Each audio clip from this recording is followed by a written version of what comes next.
ਜੀ। ਮਿੰਟੂ ਜੀ, ਲੰਘੇ ਦਿਨੀਂ ਆਪਾਂ ਚਰਚਾ ਕਰਕੇ ਹਟੇ ਆਂ ਪਿਛਲੀਆਂ ਖਬਰਾਂ ਦੇ ਵਿੱਚ ਹੀ ਕਿ ਪੀਆਰ 126 ਸ਼ਾਇਦ ਉਹੀ ਕਿਸਮ ਹੈ ਜਿਹੜੀ ਟਾਈਮ ਘੱਟ ਲੈਂਦੀ ਹੈ ਤੇ ਝੋਨੇ ਦਾ ਪਾਣੀ ਦਾ ਵੀ ਫ਼ਰਕ ਹੈ, ਘੱਟ ਲਾਉਣਾ ਪੈਂਦਾ ਹੈ, ਟਾਈਮ ਛੇਤੀ ਆ ਜੀ। ਜਾਂਦਾ ਹੈ ਝੋਨਾ। ਹੁਣ ਦੱਸਦੇ ਵੀ ਉਸੇ ਦੀ ਕਿਸਮ ਜਿਹੜੀ ਆ, ਉਸੇ ਦੀ ਬੀਜ ਦੀ ਕਿੱਲਤ ਪੈ ਗਈ।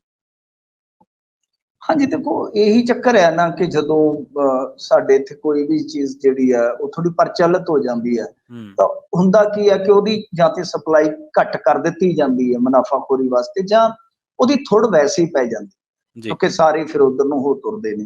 ਤਾਂ ਹੂੰ, ਗੱਲ ਇਹ ਆ ਕਿ ਵੈਸੇ ਤੇ ਜੇ ਤੁਸੀਂ ਦੇਖੋਗੇ ਤਾਂ ਮੈਂ ਉਦੋਂ ਵੀ ਦੱਸਿਆ ਸੀ ਪੀਆਰ 121, ਪੀਆਰ 130 ਇਹ ਵੀ ਇਸਤੇਮਾਲ ਕੀਤੀਆਂ ਜਾ ਸਕਦੀਆਂ, ਕੋਈ ਇਹਨਾਂ ਦਾ ਬਹੁਤਾ ਜ਼ਿਆਦਾ ਫਰਕ ਨਹੀਂ ਹੁੰਦਾ। ਪਰ ਉਹ ਜਿਵੇਂ ਹੁੰਦਾ ਕਿ 126 ਨੂੰ ਥੋੜਾ ਐਤਕੀ ਪ੍ਰਮੋਟ ਕਰ ਦਿੱਤਾ ਗਿਆ, ਤਾਂ ਹੂੰ, ਉਹਦਾ ਨਤੀਜਾ ਕੀ ਹੋਇਆ?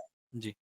ਨਤੀਜਾ ਇਹ ਹੋਇਆ ਕਿ ਬਹੁਤ ਜ਼ਿਆਦਾ ਸ਼ਾਰਟੇਜ ਪੈ ਗਈ, ਤੇ ਜਿੱਥੇ ਹੈ ਵੀ ਹੈ ਤਾਂ ਉੱਥੇ ਕਾਫੀ ਮਤਲਬ ਕਿ ਮਹਿੰਗੇ ਮੁੱਲ ਤੇ ਕੰਮ ਚੱਲੀ ਜਾਂਦਾ ਹੈ। ਇਹਦੇ ਤੇ ਸ਼ਾਇਦ ਇੱਕ ਟੈਲੀਵਿਜ਼ਨ ਚੈਨਲ ਨੇ ਕੋਈ ਸਟਿੰਗ ਵਗੈਰਾ ਵੀ ਕੀਤਾ ਸੀਗਾ। ਹੁਣ ਮਸਲਾ ਕੀ ਹੈ ਕਿ ਦੇਖੋ ਜਿਹੜਾ ਯੂਨੀਵਰਸਿਟੀ ਦਾ ਬੀਏ ਨਾ, ਉਹਨਾਂ ਦੀ ਇੱਕ ਲਿਮਟ ਆ।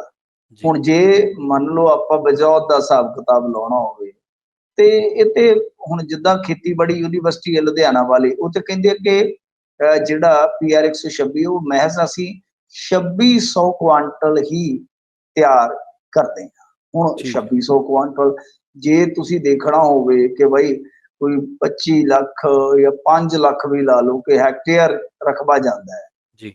5 ਤੋਂ 25 ਲੱਖ ਦੇ ਦਰਮਿਆਨ ਲਾ ਲਓ ਕਿ 10 ਲੱਖ ਵੀ ਹੋ ਸਕਦਾ, 12 ਲੱਖ ਵੀ, 8 ਲੱਖ ਵੀ, ਜਿੰਨਾ ਵੀ ਹੈ, ਤੇ ਇਹ ਤਾਂ ਵੀ ਫਿਰ ਬਹੁਤ ਥੋੜਾ ਹੈ ਨਾ, ਹੂੰ, ਤਾਂ ਬਹੁਤ ਥੋੜਾ ਹੈ ਪਨੀਰੀ ਬੀਜਣ ਵਾਸਤੇ।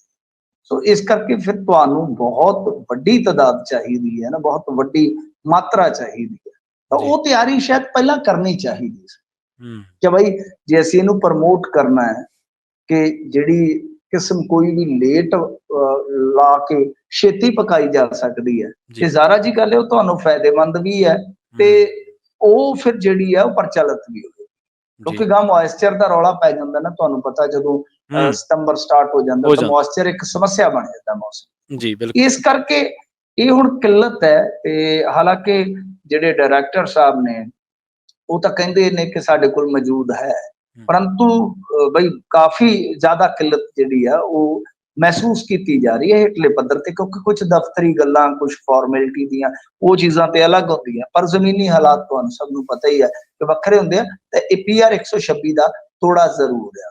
ਤਾਂ ਵੈਸੇ ਕਹਿੰਦੇ ਆ ਕਿ 20 ਜੂਨ ਤੋਂ ਪਹਿਲਾਂ ਜੇ ਪੀਆਰ 126 ਬੀਜਿਆ ਤਾਂ ਹੂੰ, ਘੱਟ ਝਾੜ ਮਿਲਦਾ ਹੈ। ਮਤਲਬ ਕਿ ਜਿਵੇਂ ਮੈਂ ਕਿਹਾ ਕਿ ਉਹ ਲੇਟ ਲਾ ਕੇ ਹੂੰ, ਘੱਟ ਦਿਨਾਂ ਦੇ ਵਿੱਚ ਵਧੇਰੇ ਝਾੜ ਦੇਣ ਵਾਲਾ ਬੀ ਆ। ਹੁਣ ਜਦੋਂ ਇੰਨੀਆਂ ਖਾਸੀਅਤਾਂ ਗਿਣਾ ਕੇ ਪ੍ਰਮੋਟ ਕਰੋਗੇ ਤੁਸੀਂ, ਜੀ, ਜੀ, ਤਾਂ ਜੀ। ਫਿਰ ਜ਼ਾਰਾ ਜੀ ਗੱਲ ਹੈ ਕਿ ਉਹਦਾ ਪ੍ਰਬੰਧ ਵੀ ਹੋਣਾ ਚਾਹੀਦਾ। ਹੂੰ।